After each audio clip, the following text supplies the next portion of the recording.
Hey, we're live, everyone. Welcome to Keto Chat for Women. Keto for Women 40 Plus Made Easy. Today, I'm really excited. I mean, I haven't been here in a while. I hate when podcasters say that. Sorry, I've been absent for a while, but you know what? This is actually our first podcast episode of 2023. So, Valorie, I'm so excited that you're here. We're going to talk all about Valerie's journey on keto and presenting her welcome as one of our newest peer support coaches. And don't worry, we'll talk about what that even means for those of you watching that don't know what that means or listening. Let me just get the medical disclaimer out of the way real quick here. This show is for educational and entertainment purposes only. It is not meant to be medical advice. So if you have any medical concerns, please take that to your qualified functional health medical professional, your doctor, your health provider, whoever it is. And so welcome. This is also an interactive show. So if you're watching us live, you can pop a comment in. I would love to see where you're joining us from. So I can see that we do have live people, but I don't know that you're here until you actually comment something. So go ahead and tell us where you're joining from. Welcome to the show. Valorie, you know what? I realized I should read your wonderful bio that you sent me, which I didn't Sure. have. It's right here. Okay. Valorie. This is going to be somewhat like when someone sings happy birthday to you. You know feel how awkward? it feels kind of awkward, but go ahead, read my bio and then I'll sit here like you're singing happy birthday. Okay. Well, I love that you share that actually, because, you know, part of the journey for a lot of my ladies is that they're not used to having the spotlight shined on themselves. So the ladies I work with wear 1,000 hats in their life. They do so many different things, and they often end up putting themselves last. And so they feel a little bit guilty of spending some time on themselves and focusing on themselves and their health. And so I love that you shared that, because that's pretty a common feeling for a lot of my ladies, like, oh my gosh, I don't want to. But this whole episode is about you, so we might as well start with telling a little bit about you. So Valorie Moses, a 44-year-old hardworking woman in the quintessential throes of midlife. I'm lucky enough to have the endless support of my husband, 3 healthy kiddos, and 1 fluffy pup to keep me on my toes. I hadn't read this yet. You're such a great writer. I work full-time managing a team in the IT industry in Northern Virginia. Also coach others in workplace on resilience, personal growth, and increasing their emotional intelligence. My personal life, my interests are DIY projects, craft, home decor. She's an amazing decorator. And you do have a certificate in interior decoration. Awesome. I do. That happened over the pandemic. Oh, how cool. I love seeing your pictures of decor around your home. It's absolutely gorgeous. And adore creative writing and hope it's something I can incorporate more. And garden and paint and sing. And she has the family ham. Yes. And you may have seen her as a guest participant on past episodes, and she always had some of the funniest quips for the show too. So the reason I have Valorie here today to chat with you all is to get to know more about her keto journey, share the success for your own motivation, and also as a way of introducing her to my clients. And she's one of our newest peer support coaches.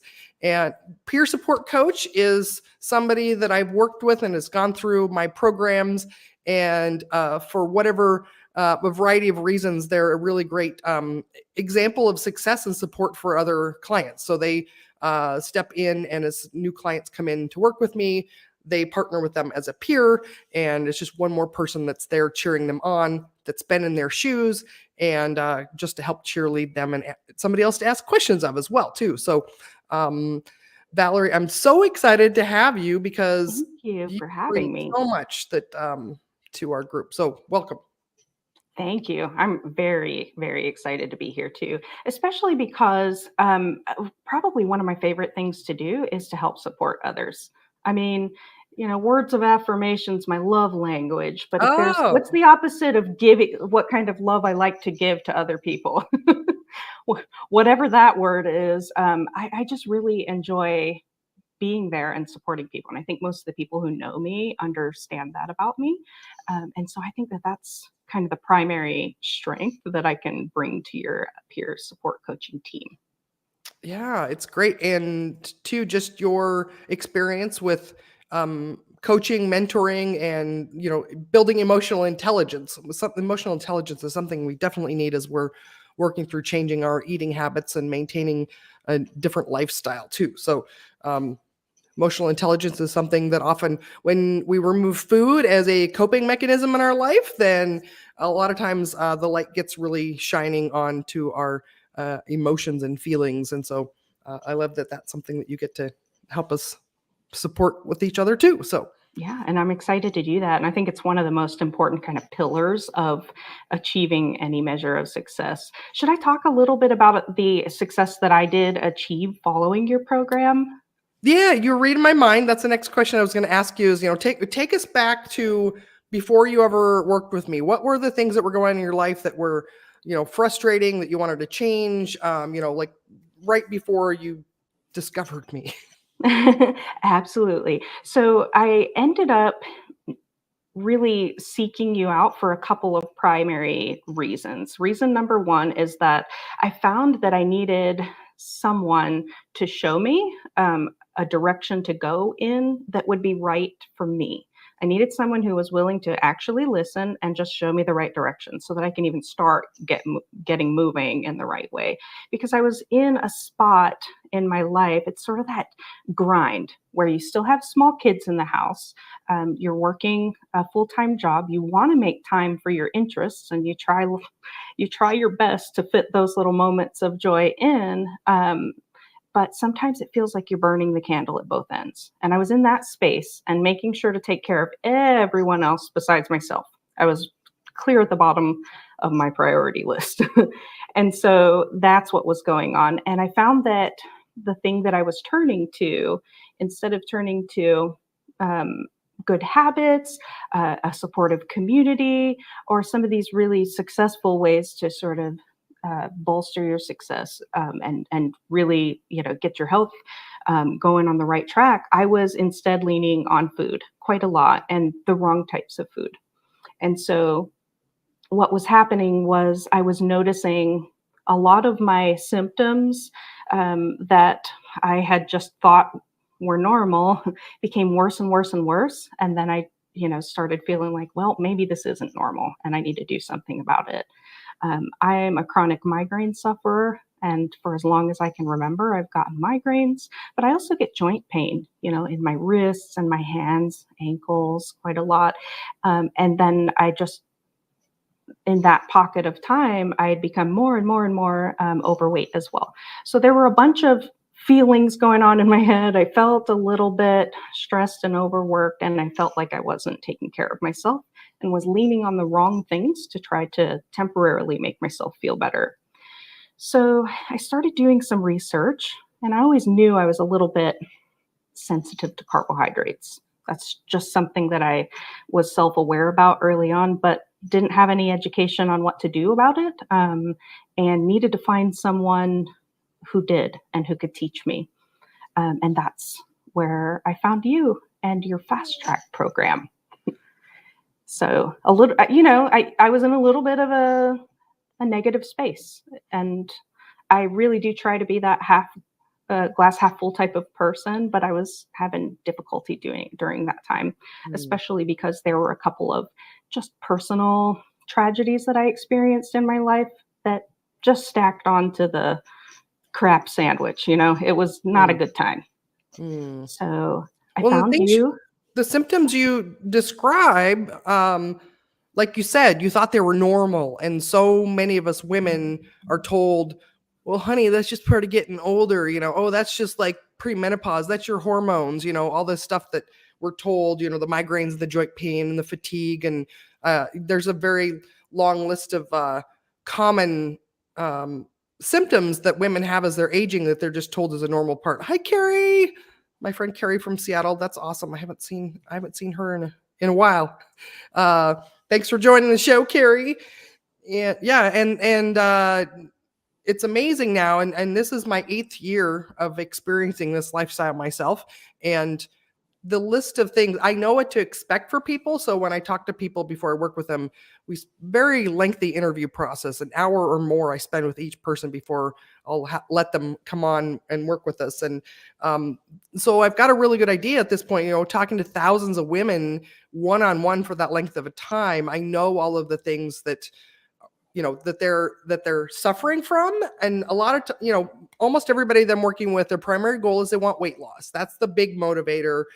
They also have this long list of discomforts in their body and symptoms, and a lot of them don't realize all those things aren't a normal part of aging and that they can totally go away. So I get really excited because I know the long list of things that get better for people. I'm trying to remember, there was one the other day, because I love it when, there's a long list of like the standard ones that go away for people, but I love it when there's like a new one that crops up that somebody shares. And I'm like, oh, I haven't heard that one. I think the one that was most unique was when their bowling score, they were like hobby bowler, and their score jumped up like 50% or something.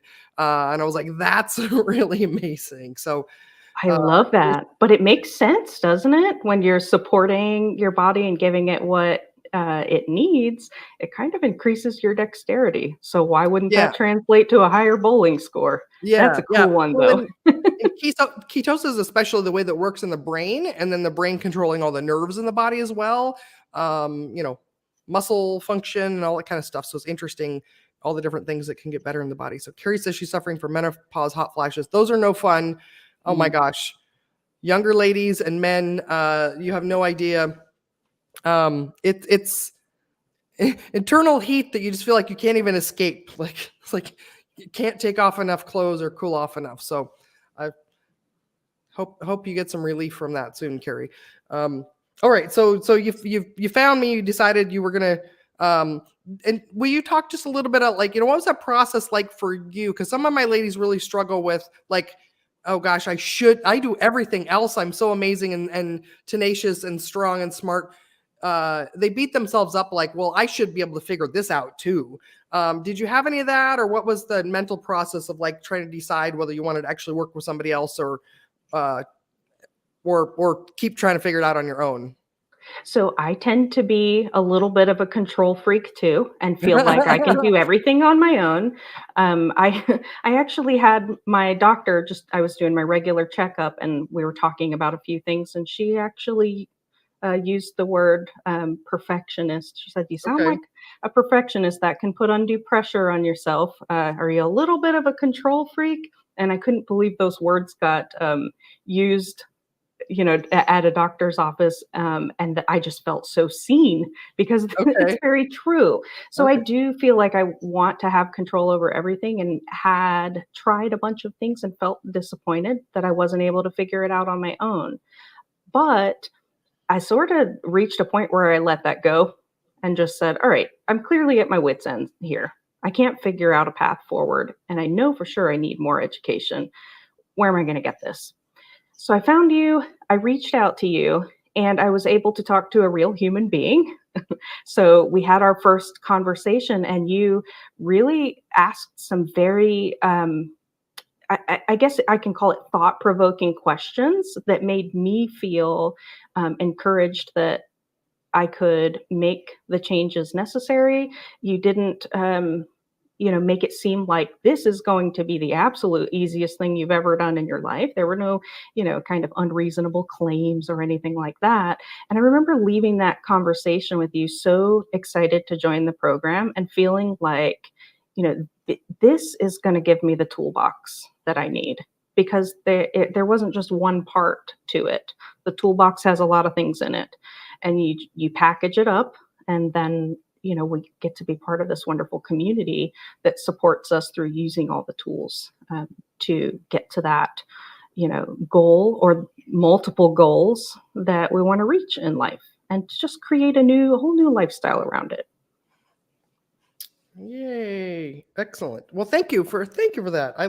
I don't get to talk to everybody about, the post experience as much as this typically, or at least I don't know why not. I should, I do It'll have be nice to hear the feedback, right? I do have a graduation interview with people afterwards, and I kind of talk about all the improvements they've experienced, but I guess I never take the I guess it feels too indulgent for me to ask, like, how great was I to work with? I can understand that, but maybe, maybe that's good data for you to collect too, because then it Mhm, can help you understand what the experience is like for others. Everyone will mhm. have a different take on it. Yeah. But Yeah, for and me, it was people positive. people will often spontaneously share those things too. So that's thank you for sharing that. So Yeah. so the initial portion of time that I have people get started with me is just initially it's just a couple of months. And Mhm. do you remember back then, like, what were the changes and progress and improvements that you noticed over that first initial program? So I would say the first initial program that I went through, I believe that one was 8 weeks long. And the changes they all made sense to me. And I think that the reason I was able to institute all the changes quickly is because they were simple. So Mm. these weren't, kind of huge monumental undertakings. It doesn't mean that they weren't challenging. I will say that much. And my dog is going nuts in the background. Hopefully she's quiet in just a second. But Is the anyway, Amazon delivery there? Is that or one of my kids coming in the door. This is okay? real life, Carol. Yeah, yeah. This is what we're doing.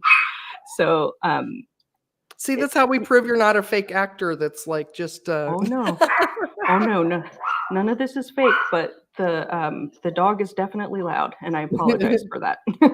So I think everything was very clearly laid out, and these weren't things that were difficult to figure out. They were simple changes, easy to institute in theory, but big changes if you compared it to what I was really, actually doing in my day-to-day life. So, challenging in that way. And I think the I would say the three things that really helped me through were thing number one was to make a plan, meaning simplify it even further for myself. If there were certain things that I needed to have in the house, those things needed to be there, and things that didn't support me, there needed to be a clear out of those items. Thing number two was to stack my habits.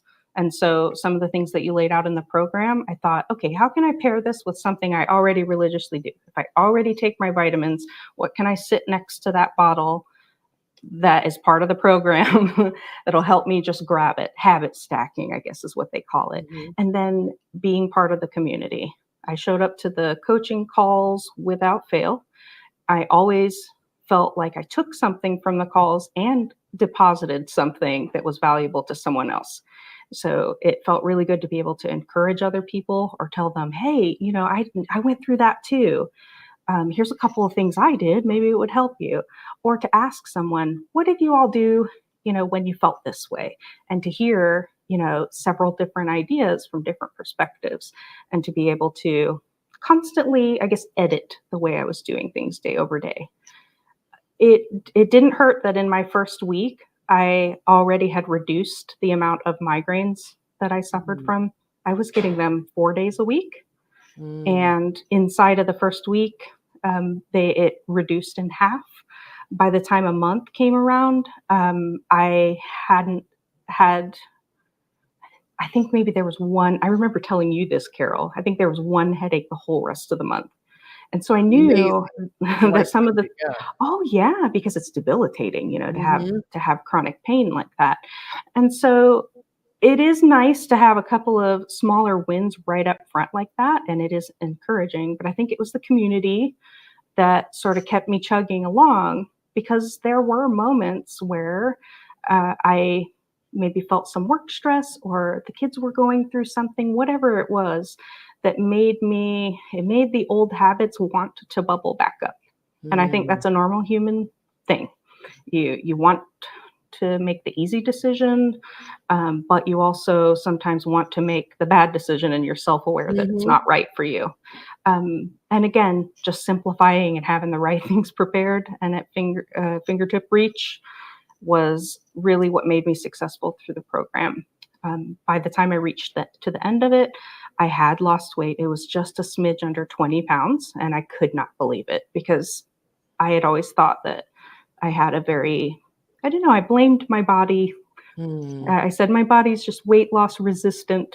and I'm not going to get through this, and I can't live life with the level of enjoyment that other people do, and just wallowed for a while before I found your program. So anyway, I experienced wild success through that, even though it was a little, up and down in terms of my level of confidence, Mm, executing all the right habits. Some days I felt like I was on top of the world, and other days I thought, oh, it's a little of a tougher day today.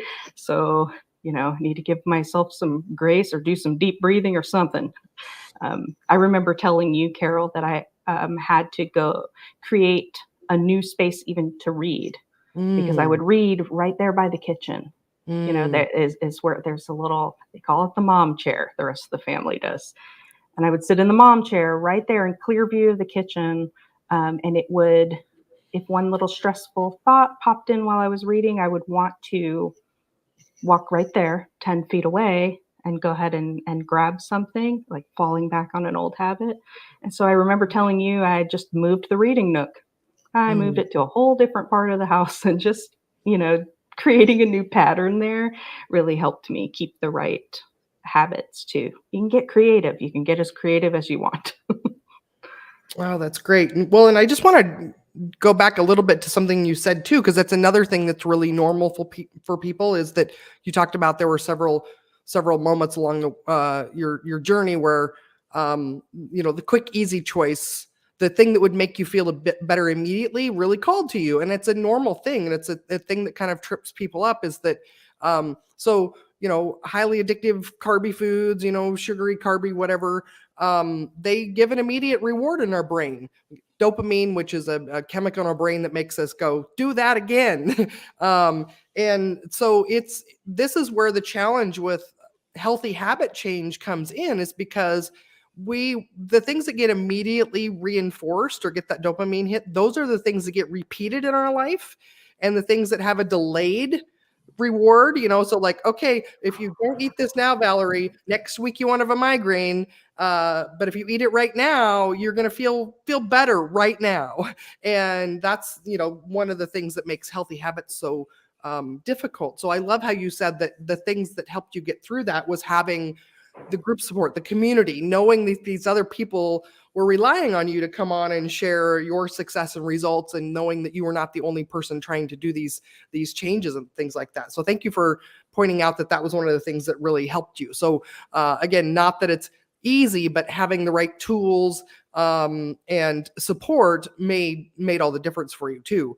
And also the thing you're describing where you moved your chair, that's something that we talk about sometimes when people have a specific habit loop in their life of using food in a certain way.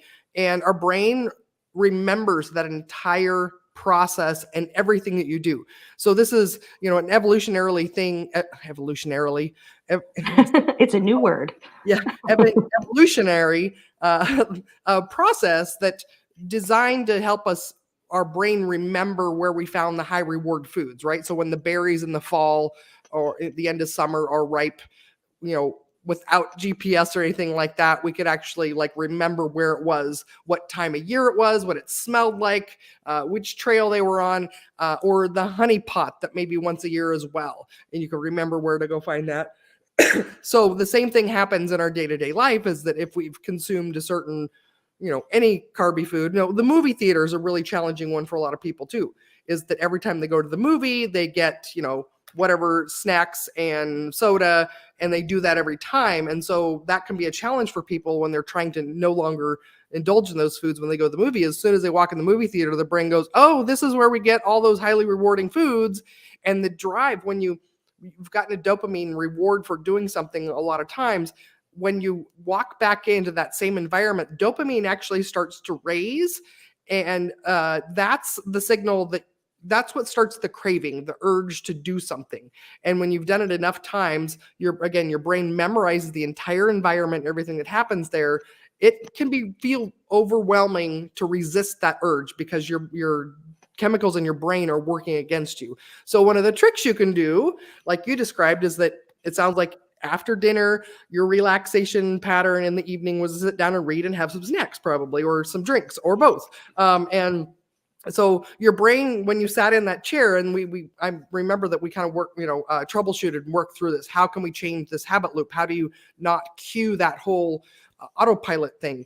And so literally moving the chair to a different place is enough of a trick for your brain for it to go, oh, wait, this is not the thing we've done 1,000 times. I better pay attention. And so you don't get that dopamine rise.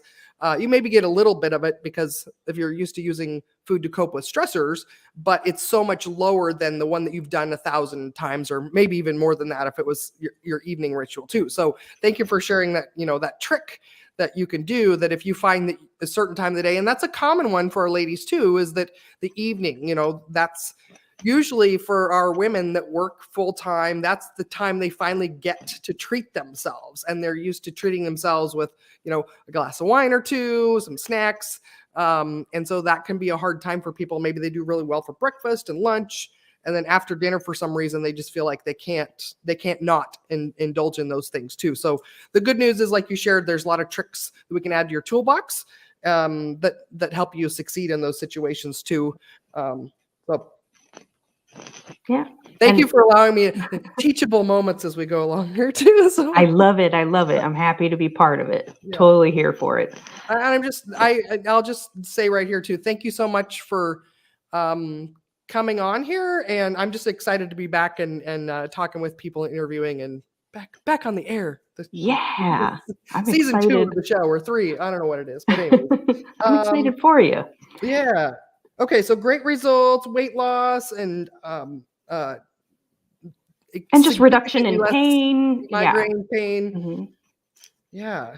And you were with us for a while, and then, like a lot of ladies, you decided it was time to kind of just branch off on your own and part several ways. And so can you take us take us through that part of the journey of, like, when the paths separated, and so I reached things were really good in the beginning, and then how were you feeling at that time?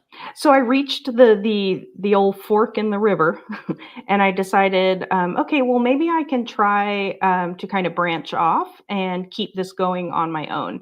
And for a short amount of time, it did, because, I think I talked about those 3 little keys to my success being, having a plan, stacking your habits, and then seeking your community. I still had 2 of the 3, but I didn't. The one thing that spontaneously disappeared when I decided to branch out on my own was the community. So that part of it it's almost like, think of a little round tuffet that Miss Muffet sits on. It's a little round 3-legged stool. Yeah.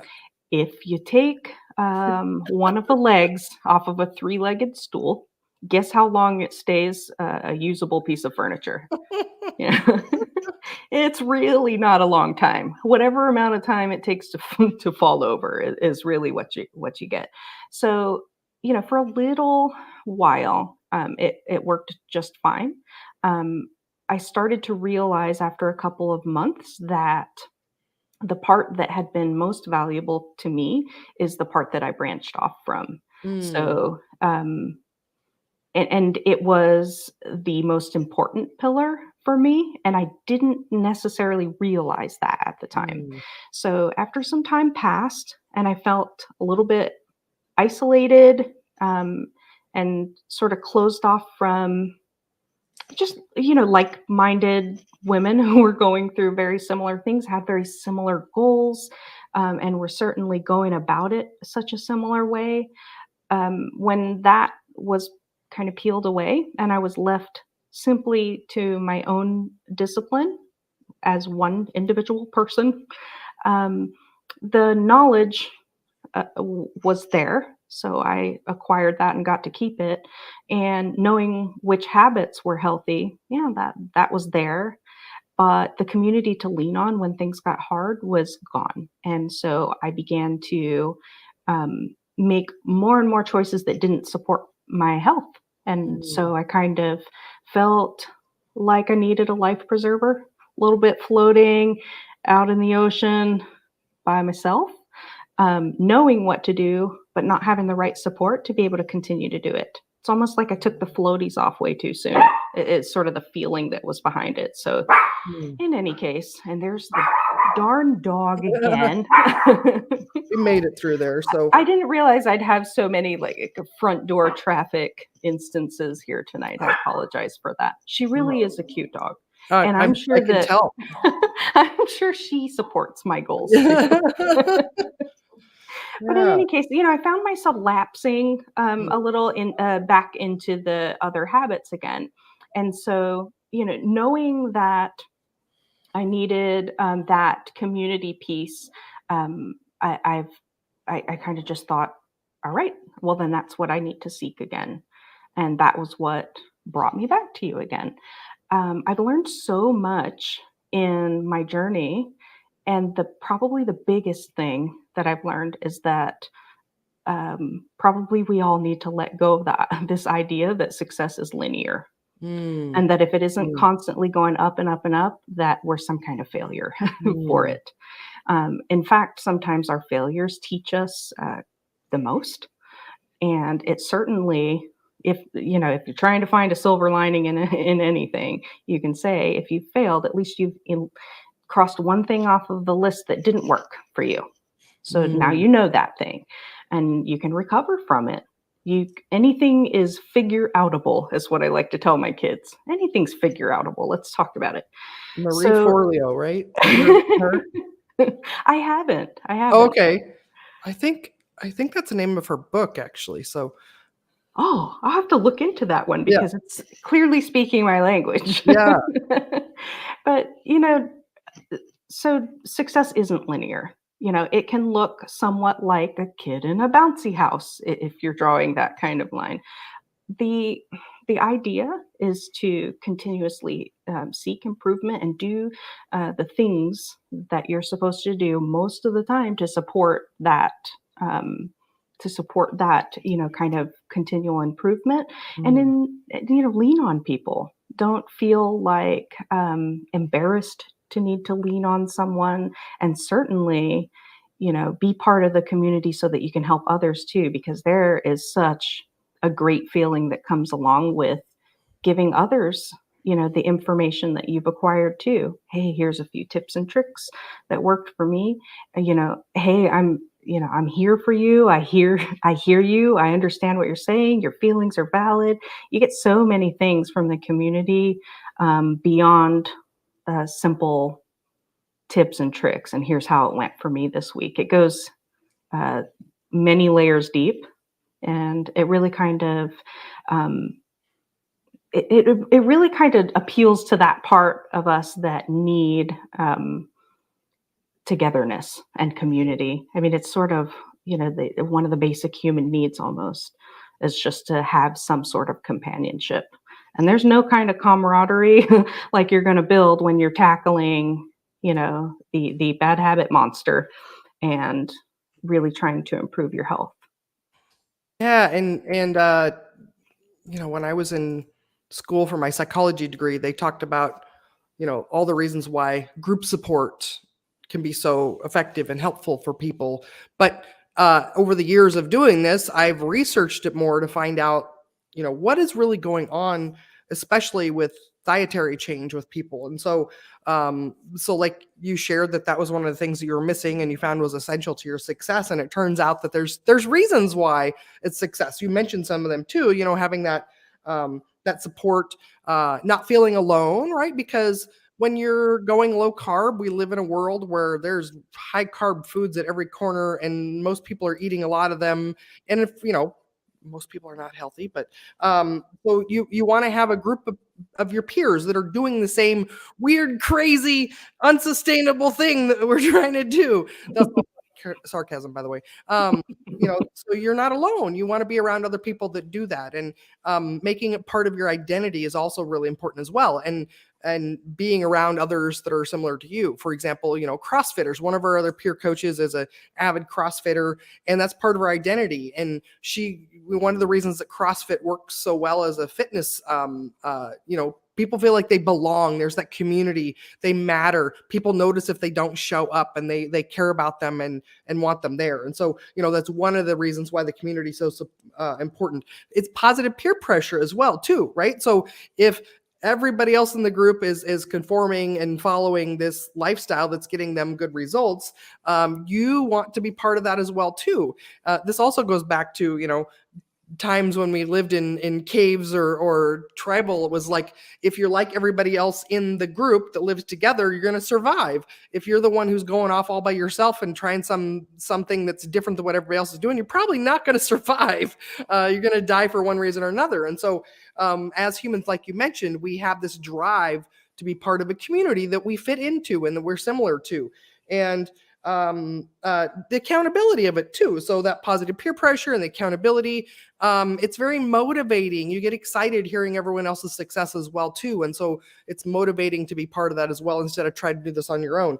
Most the people I'm working with live in a family of people that aren't following the same eating habits. And that is really, really challenging, because we're wired as human beings to want to be like the ones that we hang out with too. And so if you don't have a group or community of people that are doing the same thing as you, it at a core level of just human nature and behavior, it's extremely hard to do something completely different than the rest of your group, your family, your community that you hang out with the most. So, and then the other one that's really cool that I've learned over the years is something called mirror neurons. And this kind of fits with this whole, like, we're wired to copy the behavior of the people around as well. But it turns out there's actually a part of the human brain that is from birth. As soon as we can see other human beings, we start to copy their behavior. And if anybody listening to this has the I don't know if it's a luxury or not, or has the ability to, a newborn baby, a very young baby,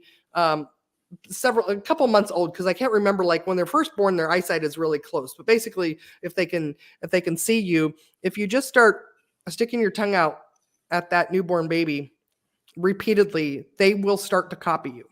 And it's just fascinating to see, because we think, like, they haven't learned how to do that yet. How are they doing that? So there's neurons in our brain that whatever we see somebody else doing, it's connected to the muscles, directly to the muscles. So it's not like, hey, we don't even think about it. It's not like, hey, I want to do what they're doing. I wonder if I can do that. Let me try. Nope. It's just neurons in the brain from the eye to the muscles, and it makes you just do it.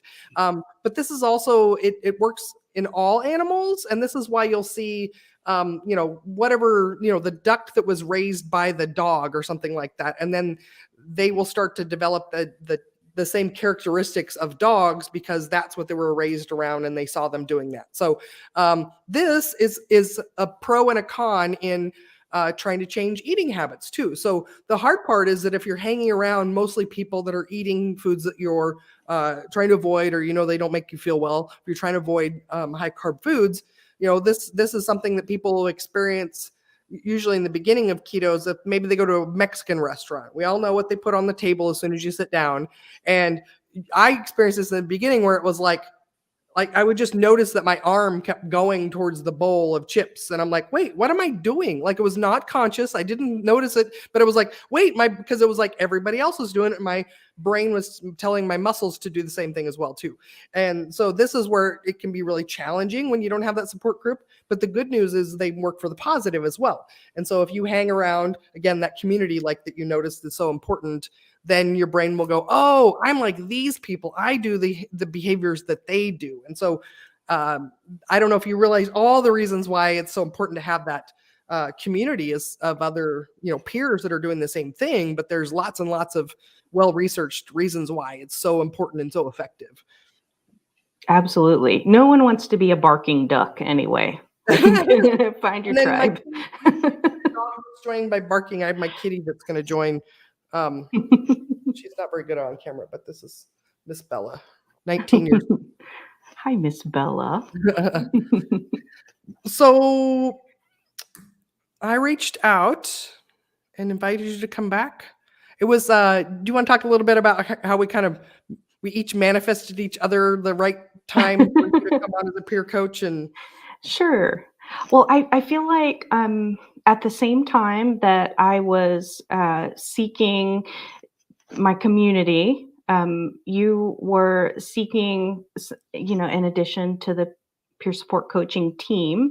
And since you were my person, who kind of saw me through, the last time I was feeling this way, it was really natural that I gravitated back towards you. So, we had been friends on our social media, and I think you saw some of the things that I was saying to encourage some of my personal friends and family to be able to, improve their lifestyle choices and improve their health. And I think, that really kind of spurred us connecting and talking and getting really. I think we had a 2-hour conversation, didn't we? Oh, right. Where we really just talked everything out and did this really wonderful idea share session where you made me feel quite empowered to be able to influence others to seek that sense of community and really be part of a greater movement to support ourselves and to seek uh, optimum health, whatever that means for each individual person, since we're all going through, we have different symptoms and we're going through different things. But I think that you made me feel valued and encouraged to be part of the community and to help others sort of grab the life preserver, get back on the boat, and keep rowing forward. I think those were your exact words. Oh, you might have added the life preserver, but I love it. Yeah, it's because our after people finish the fast track program that you mentioned, then they have the option to stay on for that community and support for long term, and we call it the Keto Lifestyle Crew. I selected that name very carefully when I started that about 3 years ago was when I selected the name, and it means the name itself is very very important because when you're part of a crew on a ship, everybody's important, and people are there for their own goals, but also everyone else there is relying on you to do your job as well for their success as well too. So everybody's valued and important, and for the whole ship to keep moving in a positive direction too. So Valerie's got some really great ideas of how we can help everyone continue to stay connected. Because I think that's one of the biggest challenges I shared with you in doing this work is that we've been sold a lie for too long that when you want to, when you want to lose weight, you just go on a temporary diet, lose the weight. And then how many of you listening to this have told that lie to yourself that like, well, once I lose the weight, that'll just motivate me to keep it off. But everything we talked about with that community and how that's important and essential, there's no amount of willpower or tenacity that you have that can overcome the world that we live in with all the things that just light up your brain and want you to go back to your old habits. And so that's one of the things that I need the most help with, and the biggest goal I have. And the kitty hairs are all over my face now. um, she just sheds constantly. And one of the biggest challenges is that people want to believe that myth that like, oh, we just do this for a short time and then we can just go jump off the ship and go swim out in the ocean by ourselves, And it's like, no, unfortunately, and I'm so glad that you came back, because this is an all too familiar story, is that people, I got this figured out. I got a plan, doing my habit stacking. I got this. I can figure this out on my own. I'm a strong, independent woman. I'm smart and tenacious, and I can figure this out. And unfortunately, all too often, the story is that people start to lapse, and they're like, oh my gosh, what am I doing? And a lot of them, the good news is a lot of them will come back for the support later, which is great. But also, I'd much rather have people just have continuous support and get what they need and not have to, um, be waving out in the ocean going, hey, can you send me one of those life preservers, please? I'm getting tired of swimming out here by myself. So we'll continue with the analogies of the nautical theme too, to help everybody. So yeah. So so the short summary of that is that however long you'd like to keep the weight off, however long you'd like to change your eating habits, that's how long you have to do the changes. There's nothing that's a temporary solution for a long-term problem. If people want to be a runner and physically fit, they know that they have to keep working out. You have to keep running to be a runner, and you can't just run marathons for 6 weeks and then lay on the couch the rest of your life and think that you're going to stay physically fit. We know that's ridiculous. So same thing with dietary change, is that it also has a long-term commitment. So Yeah, and I think one pitfall that people sort of run into is that they tell themselves that if they stick to this new lifestyle long term, that they won't be able to enjoy themselves. mm, I hear that quite a lot, and it's really simply not true. I feel like just a little bit of planning and new techniques added in there, you'll find that you really do have a full, quite enjoyable life, and that you don't have to skip the summer backyard games of cornhole just because you're not going to be, you know, having the same indulgences that the other people mm, around you are having. You know, play the cornhole and pre-plan and have the right indulgences there for you that support your health rather than help destroy it, if that makes sense. The yeah. enjoyment's still there. You're still with your people. You're still playing the game. Yeah, one of the cool things that I looked up research wise in the last couple of weeks is that being in ketosis actually reduces your hunger hormones. And what happens, unfortunately, when people lose weight, our bodies don't like that, and it compensates. So on most, weight loss programs, you will lose weight, but your body, to get you to regain the weight, will increase your hunger hormones probably, and also it slow down your metabolism. So that's a recipe for regaining the weight no matter what you're doing, because you're hungrier and your body's just burning less calories overall. And it turns out that ketosis or ketogenic diet is going to mitigate that increase in hunger. And so when people stick with it long term, it makes it so that you're just not as hungry, and that's part of what makes it easier to resist and not feel like you're missing out on those things that before people felt like were essential part of their happiness in their life. So the good news is that if you are able to stick with it, it ends up being easier to not feel like you're missing out. And also there's so many recipes now and other things that you can do, that you can have the, keto versions of all those things. But you may find that you just don't miss them actually after a while of doing it. Absolutely. There are so many resources out there for alternatives. Um, and again, just like you said, sometimes you don't even want it after you've been following, the plan for a little while.